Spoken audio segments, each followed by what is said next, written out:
C'est dans une ambiance encore hivernale que les cantonniers de l'arrondissement 3 du Bas-Valais s'attaquent aux derniers mètres qui les séparent du col. Depuis un mois, les 3 collaborateurs du voilier Frédéric Moulin s'acharnent à gober les milliers de mètres cubes de neige qui les entourent. Pour les rejoindre, nous n'avons pas d'autre choix que de monter dans la dameuse de Claude Lation.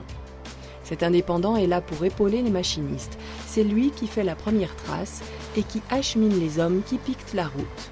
Même si tout le monde connaît bien les lieux, il est impossible de la retrouver sans le balisage mis en place par les géomètres. Alors la première chose, ce qu'on fait, je transporte les géomètres de façon à ce qu'ils puissent poser leurs différentes antennes sur les différents points qu'ils ont pour marquer la route. En fait, c'est eux qui nous détectent la route parce que c'est bien clair que quand il y a de la neige de partout, trouver précisément la route, c'est pas possible sans la marquer avec le GPS. D'une fois que la route est marquée, moi je fais un premier passage pour faire le plat de la route avant le travail des fraiseuses. Mais le danger est permanent pour les hommes et leurs machines. Des engins d'une douzaine de tonnes qui peuvent basculer dans la pente à tout moment. Par exemple, au lieu dit le Grand Clocher, on a facilement 200 mètres de vide dessous soi, il vaut mieux rester sur la route. Tous les jours ne sont pas une belle journée comme celle d'aujourd'hui, on travaille des fois dans des conditions avec du brouillard, de la neige, et là il faut faire d'autant plus attention. Comme vendredi, on a une météo qui n'est pas très favorable, neige à en dessous de 2000. Alors le danger principal, c'est le risque d'avalanche, qui est géré par un guide, qui nous fait un suivi. Et puis également, le danger, c'est le mauvais temps, de se retrouver dans des conditions où on peut se retrouver avec du vent, de la neige. Et là, automatiquement, les machines sont arrêtées. On ne prend pas de risque. L'enneigement a été modeste cette année. Au col, la hauteur cumulée de neige atteint les 10 mètres, soit 8 mètres de moins que la moyenne des 20 dernières années. Alors si je prends le haut du col qui est recensé toutes les années, une année moyenne à environ 18 mètres et une toute grande année, le record, il est à plus de 24 mètres de cumul. En bas, ça varie, on est à 2000 mètres en bas, donc ça varie entre 2 et 3 mètres de cumul. On commence l'ouverture, vraiment l'ouverture avec les machines aux environs du 25 avril pour compter un mois de travaux pour monter.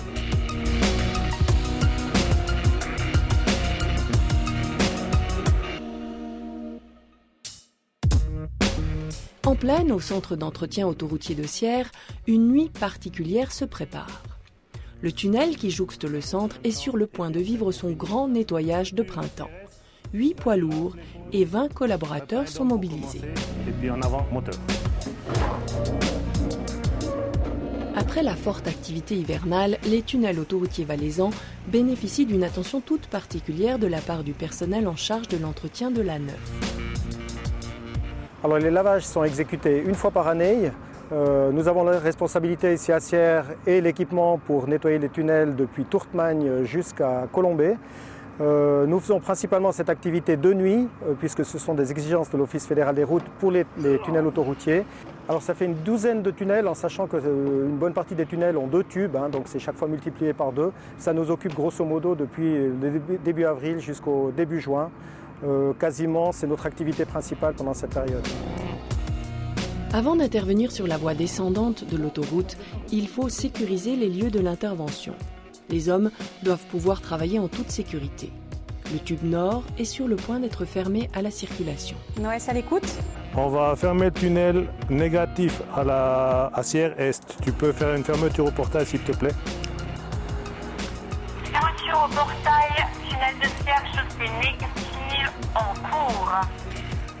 Sur le terrain, ce sont les hommes du centre d'entretien de Sierre qui opèrent. Mais c'est la police cantonale qui autorise la fermeture. Une déviation par la route cantonale est mise en place.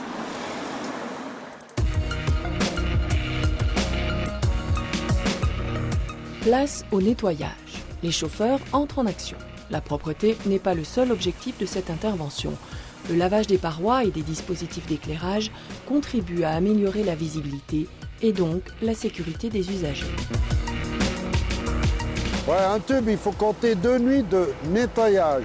La 3e nuit est toujours pour les tests incendie, les tests des bornes hydrantes, les tests des extincteurs dans les niches SOS. Les équipements électromécaniques du tunnel sont l'objet d'une attention particulière. Le système vidéo, les commandes de l'éclairage et des panneaux, ainsi que les supports des ventilateurs sont soigneusement contrôlés et entretenus. Donc les véhicules qui font la marche arrière avec un brouillard d'eau, c'est vraiment le danger, c'est d'écraser quelqu'un. Alors oui, le chauffeur, par exemple des brosses, doit faire attention aux luminaires, il doit faire attention au feu, il doit faire attention aux caméras. Il y a les détecteurs de mouvement, c'est toute l'électronique, c'est tout des choses qui sont fixées au mur et puis qu'il doit éviter. Dernier point du nettoyage, les canalisations qui peuvent être obstruées par des matériaux. Tout est nettoyé pour faciliter l'écoulement des eaux de pluie. À 5 h du matin, l'équipe termine la première phase de cet entretien printanier. Le tunnel est réouvert au trafic. Quelques heures de repos attendent les ouvriers avant d'entamer une nouvelle nuit de travaux nocturnes.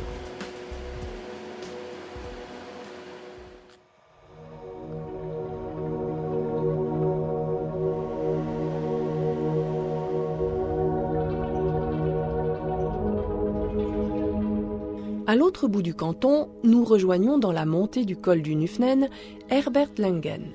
Le responsable de la vallée de Conches vit une période très intense. Sous sa responsabilité, une quarantaine de cantonniers doivent déneiger ces dernières portions de route, ainsi que les cols de la Furka et du Grimsel.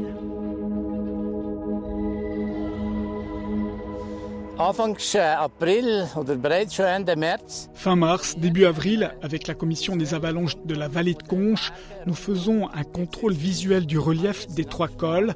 Nous sommes tous des spécialistes de la montagne qui connaissons bien la région.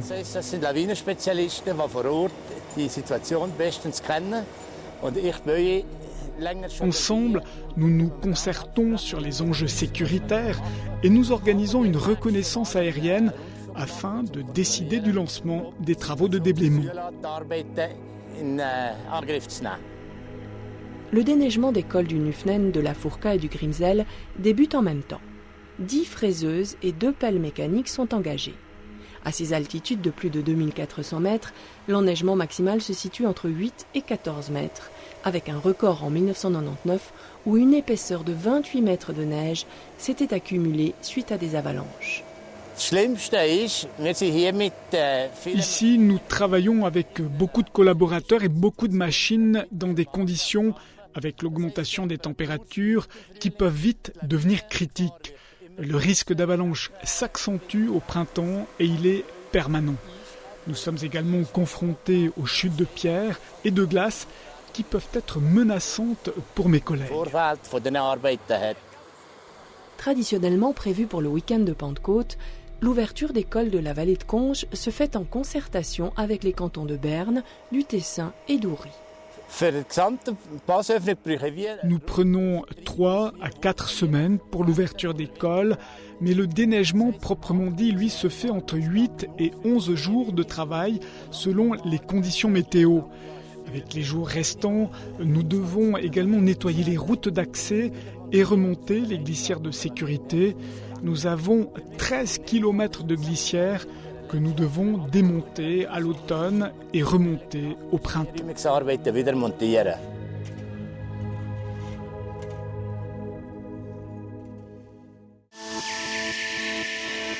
Au Grand Saint-Bernard, le coup de chaleur de ces derniers jours permet de dégager la route du col dans de bonnes conditions.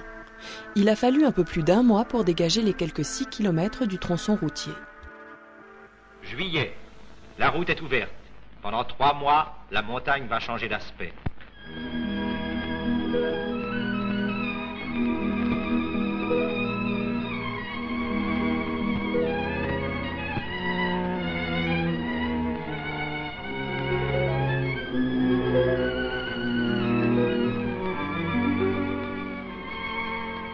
Depuis de nombreuses années, l'ouverture du 3e plus haut col routier de Suisse donne traditionnellement l'occasion aux automobilistes de part et d'autre de la frontière de se rencontrer.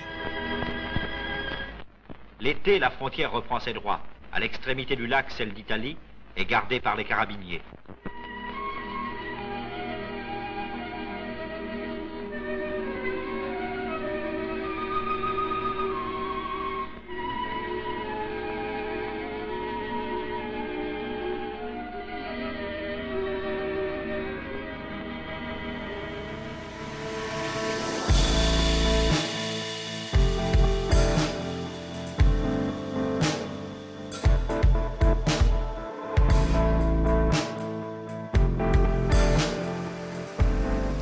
Un rendez-vous qui se perpétue depuis des lustres.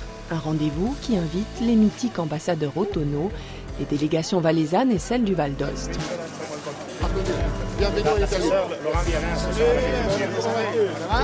Une rencontre qui se déroule sur la ligne frontalière devant le poste des gardes frontières.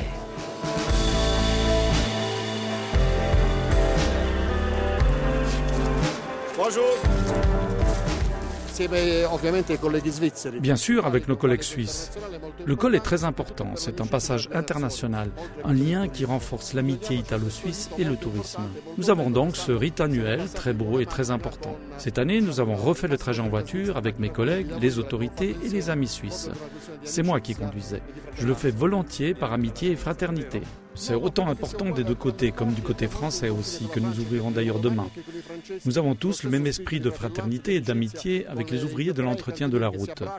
Nous nous embrassons à chaque ouverture, quand les voies de communication reprennent à fonctionner normalement. Je dirais que ce qui était fantastique, c'est que c'était tout gris du moment que ça s'est ouvert. Et voilà, le soleil arrive et on peut voir nos collègues italiens qu'on n'a pas vus depuis quelque temps. Est-ce qu'il y a... C'est une journée particulière parce que c'est une tradition d'ouvrir cette route qui relie l'Italie à la Suisse et où les deux communautés se rencontrent pour fêter cet événement. C'est d'autant plus que c'est une route parcourue par des milliers de personnes qui viennent de partout dans le monde. Questa è una strada percorsa da migliaia di persone che vengono da tutto il mondo. Mais une ouverture à l'enseigne de l'amitié entre deux communautés et comme toujours un moment non seulement symbolique mais qui remarque les liens qui sont des liens culturels, qui sont des liens historiques entre la vallée d'Ost et le Valais, entre nos deux pays, nos deux communautés, nos gens. Et donc pour remarquer aussi qu'on va reprendre les liens aussi à niveau administratif et politique. Aujourd'hui, après tant d'années, de siècles, nous sommes encore ici pour remarquer que l'école avait été fait non pas pour diviser, mais pour unir nos communautés, pour donner la possibilité, surtout après les longs hivers, de nous retrouver avec des occasions de commerce, avec des occasions d'échange. Et aujourd'hui, nous sentons, comme je crois pendant toutes nos générations qui sont venues avant nous, cette tradition qui est une tradition importante, car ce n'est pas seulement quelque chose de symbolique. Ce lieu mythique accueille plusieurs milliers de touristes et 1700 véhicules par jour. Les employés du service des routes voient leur travail récompensé par l'enthousiasme que suscite la réouverture du passage transalpin. La route du col devrait être praticable jusqu'à la mi-octobre, pour autant que les conditions d'enneigement le permettent.